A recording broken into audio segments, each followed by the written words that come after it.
নমস্কার।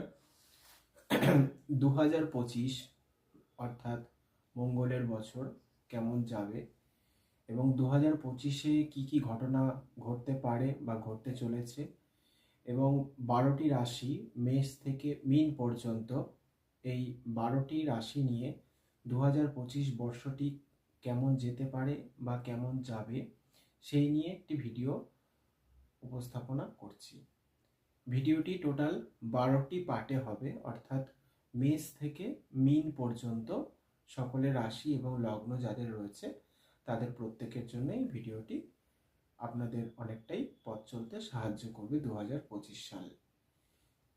প্রথমে 2025 নিয়ে সামান্য একটু বর্ণনা করি।